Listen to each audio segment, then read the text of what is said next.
कहते हैं दिल्ली दिल बरों की है, दिल जलों की है। कहते तो ये भी हैं कि दिल्ली दिल फरेबों की भी है। और लकी यानी कि लक्ष्मण लाल अग्रवाल में ये सारे गुण मौजूद थे। लोग उसकी शक्ल को देखकर ही कह देते थे, अबे दिल्ली से हो क्या? लकी वैसे दिखने में स्मार्ट और अट्रैक्टिव था, पर जेब से खस्ता हालत होने की वजह से रहता बेहद सिंपल तरीके से था। शर्ट का रंग उड़ा हुआ और पैंट से पैबंद जुड़ा हुआ। कहने को तो उसकी उम्र के लड़के दिल्ली की सड़कों पर रात को मोटर बाइक दौड़ाते थे, लेकिन लकी उर्फ लक्ष्मण लाल अग्रवाल सिर्फ कमरे से कॉलेज में पढ़ाई और गर्लफ्रेंड डिंपल के साथ थोड़ा वक्त बिताना, फिर कॉलेज से दुकान, दुकान से जब होम डिलीवरी आए तो वहां, और फिर घर चला जाता था। हाँ, कभी कभी जब वो किसी लड़के को खाली सड़क पर मोटर बाइक दंदनाते हुए देखता तो कहता, एक दिन अपना टाइम भी आएगा जब मैं चश्मा लगाकर बैठूंगा और पीछे डिंपल को बैठाऊंगा। देखना, जब वो मेरी कमर में अपना हाथ कसेगी और मैं तेजी से मोटरसाइकिल को इंडिया गेट के आसपास दौड़ाऊंगा तो सारे दिल्ली का दिल हम दोनों को देखकर जलेगा। दुकान में रखा हुआ बर्नॉल भी काम नहीं आएगा। लकी ने कहा और अपने हाथ में बर्नॉल की क्रीम को दबा दिया। जैसे ही उसने क्रीम को दबाया, उसका क्रीम बाहर आ गई। अबे गधे, क्या कर रहा है? वो कोई स्पंज की गेंद है क्या जो उसे दबा रहा है? दुकान के मालिक ने उससे फटकारते हुए कहा और उसके सर पर एक चपत लगा दी। Sorry sir. लकी ने अपना सिर बचाते हुए कहा। वो खरौल बाग में स्थित एक छोटी सी मेडिकल स्टोर पर काम करता था। उसकी दुकान का नाम था चमन मेडिकल स्टोर और उसके ओनर का नाम था चमन लाल। लकी पिछले 5 साल से इन्हीं की दुकान पर काम कर रहा था। यहाँ इस छोटी सी शॉप पर काम करना उसकी मजबूरी थी। लाइफ में कंगाली की वजह से उसे कॉलेज में पढ़ाई पूरी करने के लिए पार्ट टाइम जॉब करना था। उसने कई अच्छी जगह अच्छी तनख्वाह की नौकरी ढूंढी पर नहीं मिली और वो इस मेडिकल स्टोर पर ही अटक गया। गधे, अब इसके पैसे क्या तेरा बाप भरेगा? कटेगा। इसका पैसा भी तेरी तनख्वाह से कटेगा और एमआरपी से डबल रेट में कटेगा। चमन ने अपने दांतों को किचमिचाते हुए कहा। गुस्से की वजह से उसकी नाक फूल गई थी और लकी की सांसें। उसने घबराते हुए ओनर से पूछा, एमआरपी से डबल क्यों सर जी? ताकि अगली बार से ऐसी कोई हरकत करने से पहले तू डबल बार सोचे। चमन ने कहा और उसके हाथ से ट्यूब छीन ली।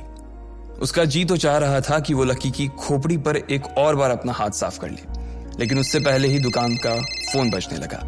फोन की घंटी बजते ही लकी को वहां से निकलने का मौका मिल गया और वो भागते हुए फोन उठाने के लिए चला गया। हेलो जी, करोल बाग के बेस्ट मेडिकल चमन मेडिकल स्टोर से बोल रहा हूं, बताइए क्या काम था? ये लकी की पेटेंट लाइन थी। चाहे कहीं से भी फोन आए, लेकिन उसे फोन पर बस यही बोलना था।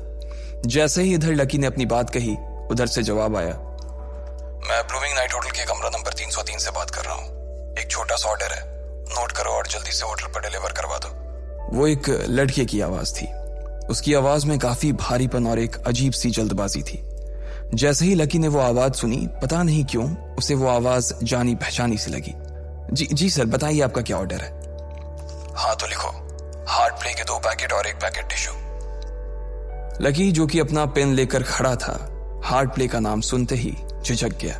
असल में हार्ट प्ले नाम का एक कंडोम आता था और इसलिए उसका नाम सुनते ही लकी शर्मा गया था। इतने साल से भी मेडिकल की स्टोर पर काम करने के बाद उसे इन चीजों का नाम सुनने में शर्म आती थी। हेलो भाई, लिखा कि नहीं लिखा? उस आदमी ने फिर से लकी से पूछा। जी सर, लिख लिया सर, लिख लिया। लकी ने खिसिया कर हंसते हुए कहा। लिख लिया तो फिर लेकर निकल, उस लड़के ने कहा। उसकी आवाज सुनकर ना जाने ऐसा क्यों लग रहा था कि वो बहुत बड़ा आदमी था। जी सर, लेकिन सर बाहर तो बारिश हो रही है, लकी ने कहा। उसने देखा कि बाहर बहुत तेज बारिश हो रही थी। उनकी दुकान के सामने पानी भर गया था और तेज हवाओं की वजह से चमन मेडिकल स्टोर का बोर्ड भी गिर गया था। लकी को लग रहा था कि वो इतनी तेज बारिश में अभी एकदम से तो नहीं निकल पाएगा, तो उसने उस लड़के को समझाते हुए कहा, सर मैं ऑर्डर तो ले आऊंगा पर थोड़ा टाइम लग जाएगा, बारिश थोड़ी थम जाए आप। इससे पहले कि वो कुछ आगे बोल पाता, फोन पर लड़का बोल पड़ा। तुम्हारे मालिक को पता है कि तुम मल्होत्रा जी के लड़के को मना कर रहे हो? हाँ पता है, बारिश हो रही है, इसलिए सारा सामान अच्छे से थैली में पैक करके लाना और लेट नहीं होना चाहिए, समझे? उस लड़के ने कहा और इससे पहले कि लकी आगे कुछ कह पाता, उसने फोन काट दिया। उधर से लकी के दुकान का ओनर उसे घूर कर देखा जा रहा था। लकी के हाथ में पेन और पेपर देखकर ही वो समझ गया था कि उसके पास कोई ऑर्डर आया था। आज वैसे भी इतनी बरसात होने की वजह से सुबह से इक्का दुक्का ग्राहक ही दुकान पर आए थे। ऐसे में उसकी दुकान का मालिक एक भी ऑर्डर को छोड़ना नहीं चाहता था। वो लकी को देख रहा था और लकी बारिश की ओर देख रहा था। बारिश का बहाना नहीं चलेगा, जाना पड़ेगा, चमन लाल ने कहा। मैं बहाना नहीं कर रहा सर, थोड़ी बारिश धीमी हो जाए तो मैं चला जाऊंगा। अभी आप खुद ही देखिए कितनी तेज बारिश है। वो पता नहीं कोई मिस्टर मल्होत्रा का कोई बेटा कुछ ज्यादा ही जल्दी में था, मैं साइकिल से तो पहुंच नहीं पाऊंगा इतनी जल्दी। लकी ने उनकी ओर देखते हुए कहा। क्या कहा? मिस्टर मल्होत्रा जी का बेटा? तू मेरी दुकान बंद करवाएगा क्या? अभी क्या भी निकल उनका ऑर्डर लेके, वो हमारे बहुत पुराने कस्टमर है, चमन ने कहा। पर लकी ने कहा ही था कि चमन बोला। पर कुछ नहीं, तू मेरी मोटरसाइकिल ले जा, उसने गुस्से में कहा। अरे सर जी, 200 के ऑर्डर में मुश्किल से 40 रुपए बचेंगे, इससे 3 गुने का तो पेट्रोल ही लग जाएगा, और अगर गाड़ी रास्ते में बंद हो गई तो अलग से खर्चा, लकी ने समझाते हुए कहा। वो जानता था कि उसका मालिक इन सब बातों पर ध्यान नहीं देने वाला। चमन लाल बोला। कोई बात नहीं, तू जा, चाहे जो हो जाए ग्राहक नाराज नहीं होना चाहिए, और वैसे भी वो मल्होत्रा जी का बेटा है। चमन लाल ने मोटरसाइकिल की चाबी लकी की ओर उछालते हुए कहा। लकी ने चाबी ली। उसे देखकर उसके अंदर मिक्स फीलिंग आ गई। एक तो वो बहुत खुश हुआ कि बड़े दिनों बाद बाइक चलाने को मिलेगी, पर वहीं दूसरी तरफ दुखी इसलिए हुआ कि बाइक मिली भी तो ऐसी तेज बारिश में, अगर खराब हो गई तो इसकी चपत भी उसके सिर पर ही पड़ेगी। वो मुंह लटकाकर रेनकोट और हेलमेट पहनते हुए वहां से निकल गया। बाहर आकर बाइक को देखा तो लकी ने मन में सोचा, चलो ठीक है, जो होगा देखा जाएगा, कम से कम बाइक तो चलाने को मिल रही है। दरअसल लकी इतने साल काम करने के बाद भी अपने लिए एक मोटरसाइकिल नहीं ले पाया था। लकी की तनख्वाह ही इतनी भर थी कि सिर्फ उसके कमरे का किराया, उसकी साइकिल में डालने वाली हवा का खर्च, बिजली पानी का बिल और डिम्पल के साथ महीने में 1-2 बार बाहर खाने का खर्चा ही निकल पाता था। उसे डिम्पल की कही बात अक्सर याद आती थी। लकी, अगर अगले 2 महीने में तूने बाइक नहीं खरीदी ना तो मैं तेरे से ब्रेकअप कर लूंगी, देखना। असल में डिम्पल को लकी के साथ बाइक पर घूमने की बड़ी तमन्ना थी। लकी की इस उजाड़ जिंदगी में एक वही तो थी जिसके लिए जिंदा रहने को उसका जी चाहता था। जब भी वो उससे बाइक की बात करती तो लकी डिम्पल की इस बात को हंसकर टाल देता था। वो अपने मन में इस बात को अच्छे से जानता था कि डिम्पल उससे बहुत प्यार करती थी और वो उससे कभी छोड़ कर नहीं जा सकती थी। वो दोनों एक दूसरे में ऐसे घुले मिले थे जैसे बादल बरसात में घुल जाती है। लकी को डिम्पल बहुत पसंद थी और वो उसके लिए दुनिया जहां की खुशियां खरीद कर ला देना चाहता था। वो चाहता था कि एक दिन वो डिम्पल को प्लेन में बैठाए, लेकिन उसके ये सब ख्वाब इस कम तनख्वाह की नौकरी की वजह से कभी पूरे नहीं होने वाले थे। पर आज उसके पास एक मौका था। वो डिम्पल को अपने साथ इस बारिश में राजपथ घुमाना चाहता था। वो उसे दिल्ली दिखाना चाहता था।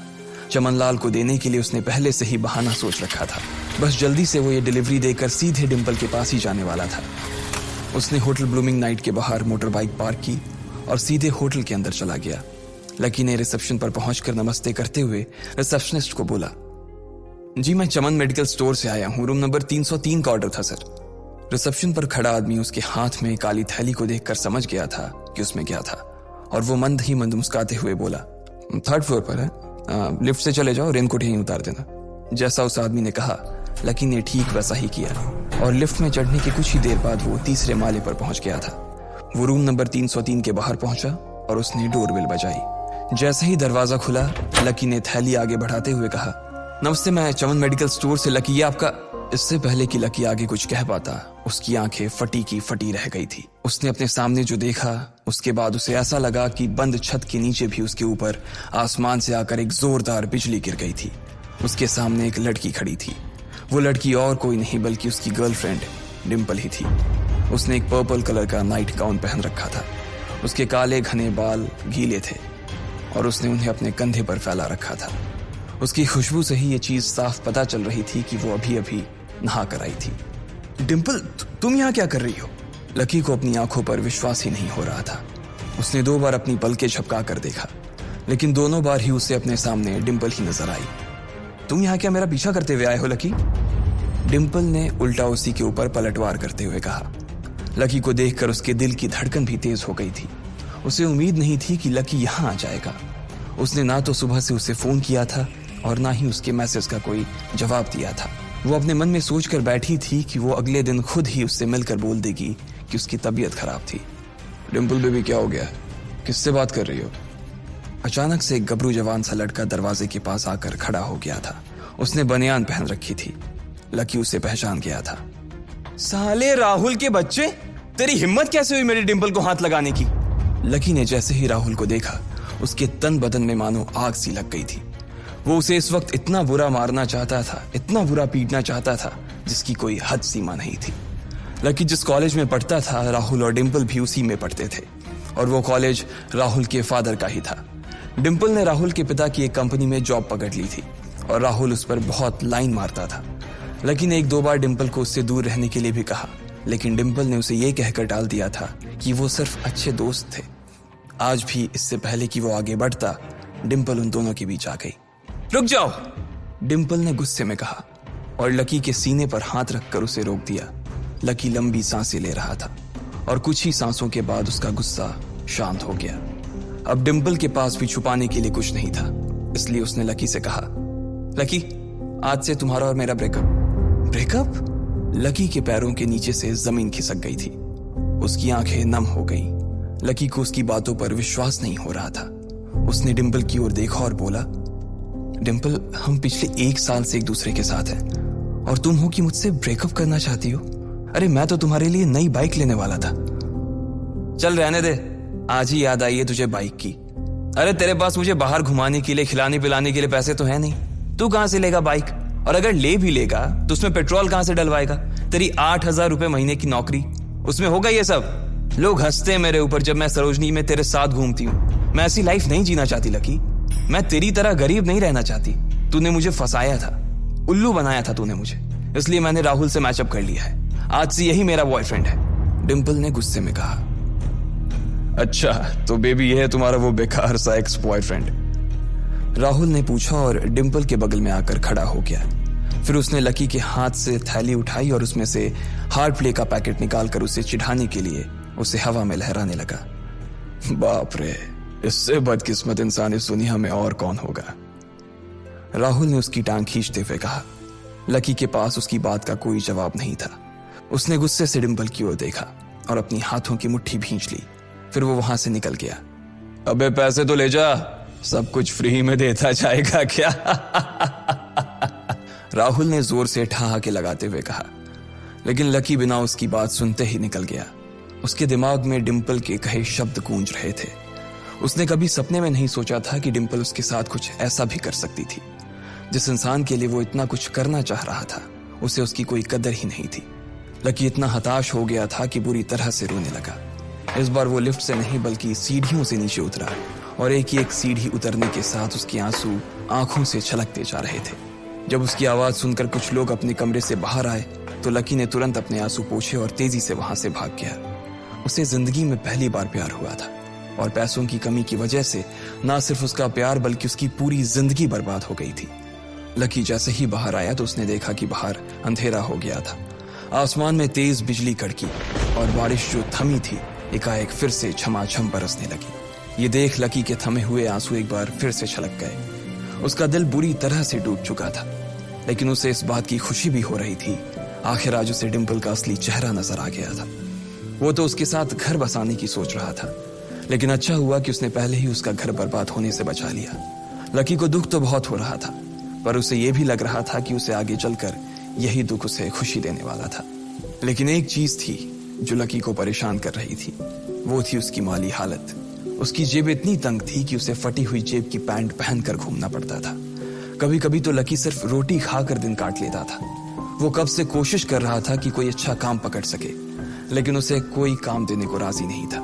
उसने टूटे हुए दिल को दिलासा देते हुए मन में सोचा कि डिंपल पर खर्च होने वाले पैसे बच जाने से शायद उसके हालत सुधर जाएंगे, पर फिर भी वो रातों रात रईस नहीं हो जाने वाला था।